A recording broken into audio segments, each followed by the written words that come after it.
pawn to c4, trying to take more space in the center. I go ahead with my plans of developing the pieces in order to play the king's Indian defense, and I play pawn d6. My opponent plays knight to c3, just usual development. I go ahead and play pawn to g6 in order to bring my black squared bishop to g7. My opponent responds here with e4, pushing another pawn and covering more of the center. Of course, I should be a bit concerned about the fact that my opponent is taking up a lot of space in the center, but this is the beauty about playing the king's Indian defense, that regardless of almost anything that the opponent does, we can continue with our plan of developing our pieces. So I go ahead and play bishop to g7. So I placed my black squared bishop on that diagonal, and once my knight on f6 moves away, I will have a very good angle and my black squared bishop becomes very active. My opponent responds here with knight to f3, just usual development, and I go ahead and castle.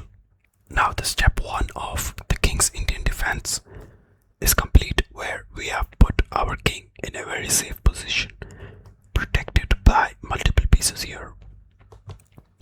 This is one of the things that I love about the king's Indian defense. Our king gets to a very safe position at the starting of the game itself. Now here, my opponent goes ahead and plays pawn to e5, attacking my knight. I simply capture the pawn, and my opponent recaptures with their knight. I then go ahead and bring my queen out. It's quite early to bring out the queen, I'm aware of that, but this seemed like a good move, especially if my opponent got rid of their knight here. I could come here and pose a check, and hence I did the move. Now my opponent brings out their white squared bishop and places it on e2, probably just making space for the king to castle. I develop my knight and get it to c6, and my opponent attacks my queen with their knight by getting their knight to b5. Now here, I go ahead and give a check to my opponent, to which my opponent responds by blocking it with their queen. Now, of course, I could have retreated my queen, but I wanted to play offense, and I found out a good move here by bringing my knight to e4 and attacking the queen. And hence I went ahead and did that. Now my queen is attacking my opponent's queen, which is also pinned to the king, and at the same time my knight is also attacking the queen, which means they will have to move their queen, but they cannot move it because their king is under an indirect check. So hence they make the only good possible move in this scenario, which is to capture my queen. And once my opponent captured my queen, I simply recapture it. Now my opponent goes ahead and castles.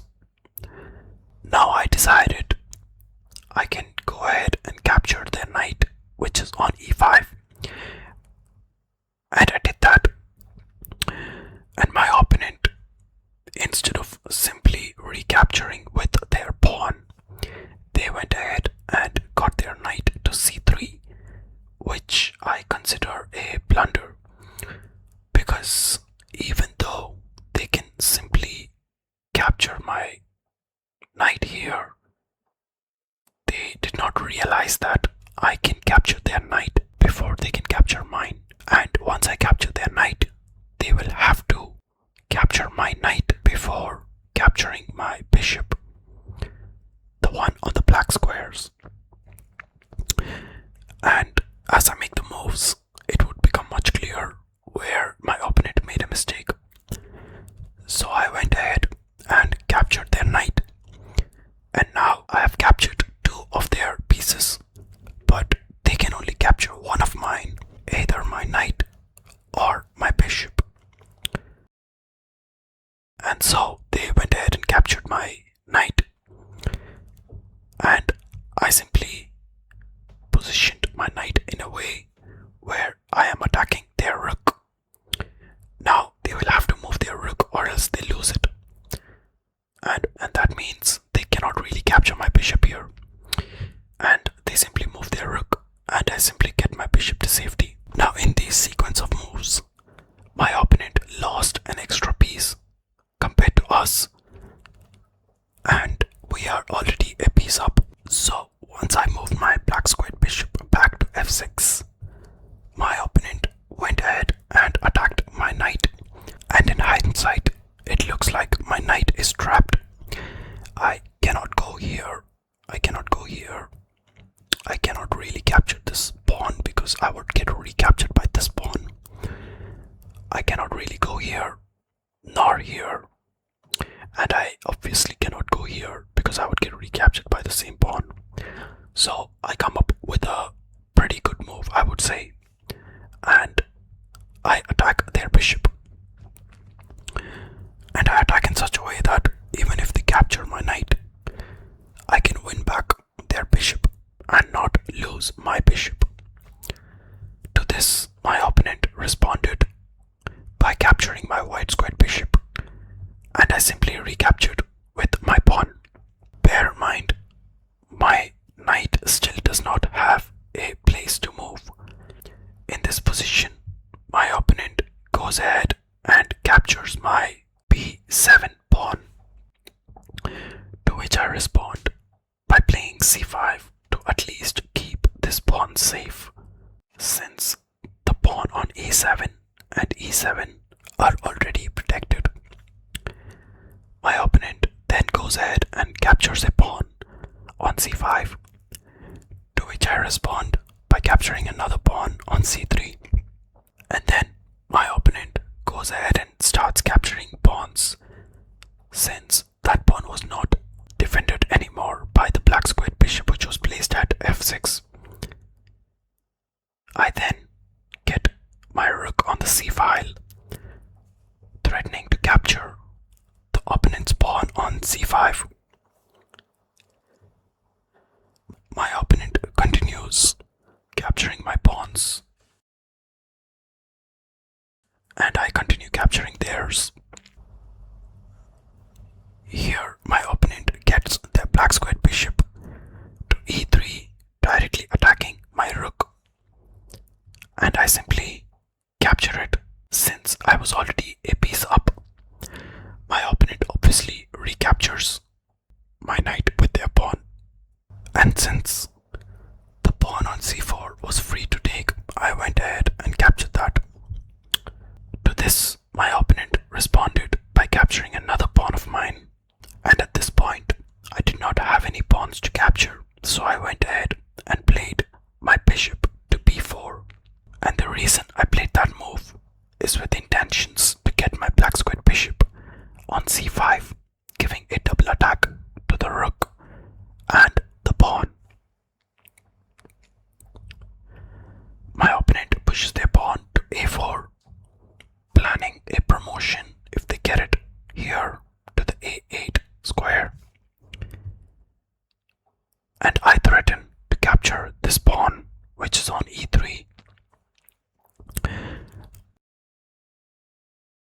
My opponent simply gets their king next to the pawn, so I cannot really capture it. And I play rook to e8, threatening this pawn with another rook. And at this point, I was pretty much confident that I was going to be winning the game, since I was clearly a piece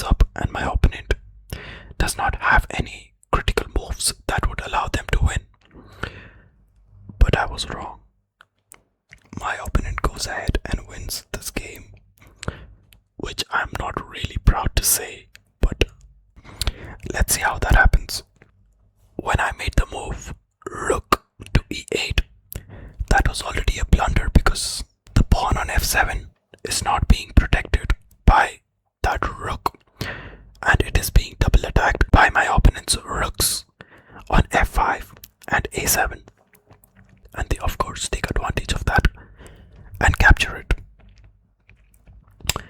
And at this point I still believed the game was fully under control, and I went ahead and gave a check.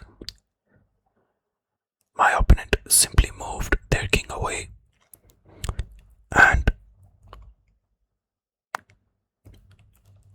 I simply moved my pawn ahead in order to continue development, and I had no clue I was moments away from a checkmate.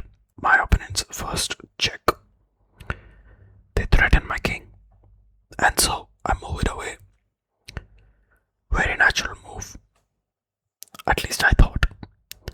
And then my opponent gets their rook to f7, and that's a checkmate.